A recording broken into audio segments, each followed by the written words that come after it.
Hey folks, and welcome to a new video. I was super busy recently. I haven't had a ton of time to make videos. I'm working on loads of different projects, but haven't been filming stuff and kind of just been working away on things on my own.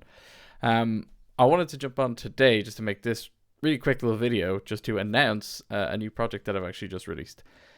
So this is the project here. It's called systemscheck.dev, and it is an online programming puzzle thing where there's a little story and you can read the story. It sets up the premise for a programming puzzle, and then it asks you to solve the puzzle and submit your answer, and that's it really. It's a pretty straightforward thing. It's quite similar to things you might know of, something like Advent of Code or Project Euler, where it's the same kind of idea. There's a list of problems, you can go in, you can solve them, and you can earn your stars, your internet points for having been the best programmer and solving all the problems. I personally am quite obsessed with doing programming puzzles. Advent of Code is one of my favorite things to do every year. But obviously outside December, there's no more Advent of Code. There's no more puzzles to solve. So not content with just doing puzzles anymore, I decided I wanted to start trying to write them myself, and hence where Systems Check comes from. So broad theme of Systems Check, it's space themed. You're an engineering cadet aboard the starship Orion, and you have problems to solve. Space is a perfect kind of setup for this stuff because you can kind of do anything. You can come up with any sort of problem, fanciful settings, and you can do stuff. And obviously there's also a whole technical kind of bit in there with space travel and space stuff in general. So yeah, it's kind of fun. So far, there's not very many puzzles. If we go in here, you can see our list of all our puzzles. There's 6 listed here. There's actually only 5 published. This is a placeholder one, which is, I can see it because I'm an admin on the website, but this is just a placeholder for one that I'm working on. There's 5 actual published ones that you can go and look at. You can see for the progress, I have only completed the first one because I wrote them, so there's not a lot of point in me submitting answers for them. I could submit the answers. This will show your progress. Typically, well, up to now, all the parts have 2 parts. So if you aren't logged in, you do have to log in to submit an answer. If you're not logged in, you can read the flavor text and the first part of the problem. You have to log in to submit an answer. Once you submit an answer, then it unlocks the second part, and so on and so forth. You can submit the second part and keep going like that.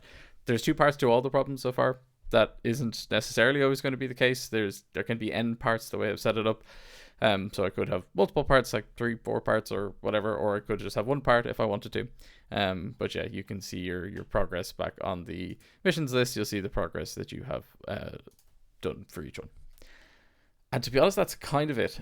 The website's super sparse. There's really nothing else on it. There's no social features. There's no sharing as such. There's no leaderboards. There's nothing like that. It's just, here's a problem. It's a funny story. I hope you enjoy the funny stories. I hope you get something from them, and I hope you get something from solving the problems. That's it. It's really for you just to do it yourself. Obviously, you can use AI to solve these problems if you really want to. In my opinion, that kind of takes away from the point of solving them. The idea I have with this is that, it's for you to think critically about a problem and come up with a novel way of solving it. You can use AI if you want for that. I don't personally care, but I think it probably takes away the point a little bit of doing it. And yeah, that's honestly kind of it. There's not a huge amount more to say about it. I just wanted to make this video just to tell people that this thing exists and show and just show it off a little bit. I think it's quite, the styling is quite nice. It looks pretty. It looks pretty, and it's actually, yeah, here's a good example of what it looks like when you haven't solved the next part. You'll get part 2 is locked, and you're going to unlock, and then that'll message will update as it goes. If there's multiple parts. And yeah, that's kind of it really. One other thing actually, this is all written in Rust. And I also got a chance then to use a different project that I worked on recently called the Raya console, which is like a Rails console inspired operational REPL thing for Rust applications that uses Raya as its scripting layer. I implemented that for this, so I can actually just using just for my prod tooling as well, which is actually pretty nice. So I think I can do just prod SSH, and this should drop me into a production instance. It's all hosted on Azure as it happens. So this should drop me in, and then I can do /console, and yeah, so now I'm dropped into the console. So it's actually quite nice. I've made some extra tooling for this recently, so you can tab complete to kind of flesh out the DSL autocomplete that you create. So you have to create a DSL for this to work, and this kind of lets you autocomplete through them. It's actually quite nice. If I do users and then tab, it'll show me all the stuff I can do with users. So let's do list.len, see how many users have signed up. 15 users. So since I published this yesterday, or it was overnight, late last night, 15 people have signed up, which isn't a ton, but I'm amazed that anyone has signed up. So that's a nice little win. Thank you to everyone who signed up so far. Hopefully there'll be many more people signing up. Let's have a look at, I have this very basic reporting thing, which just will show me the amount of people that have completed, submitted the correct answers to the puzzles. So passing number 1 is the ID for the first puzzle. So if I hit this, we've got 7 people have completed the first part, and 6 people have completed both parts, or at least submitted an answer for part 2 as well. Let's have a look at the second one. 4 people have done the first part, 2 people have done both parts. Let's see, 3. Oh, 2 people have done the first part. No one is. One person has only done the second part. 4. Oh, 4. And only one person has done that. And then 5. No one has done 5 yet. No one has done part 5 yet. So that's it. That's all I wanted to yap about. I just wanted to show this thing off.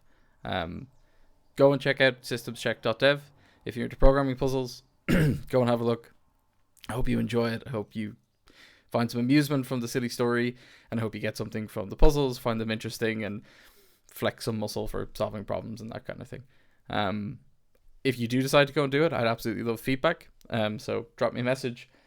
I'd love any and all feedback to the story, the puzzles, whether they're easy to understand or whether they're confusing, or whether they appear to be misleading, maybe, depending on what they're being asked. I think they're pretty robust so far. But yeah, I'd love all the feedback about this. So if you do decide to do it, drop a comment, leave me some feedback. I'd love to hear it. I'll leave the link in the descriptions, but it is quite simple, systemscheck.dev. Jump in there, sign up with your email, and you can fire away then. So yeah, I'm going to leave it here for this video. Just really short, really quick. Just wanted to yap about this thing. Tell you guys about systemscheck.dev. Please go and sign up and let me know what you think. Yeah, as always, guys, I will see you in the next one. Bye-bye.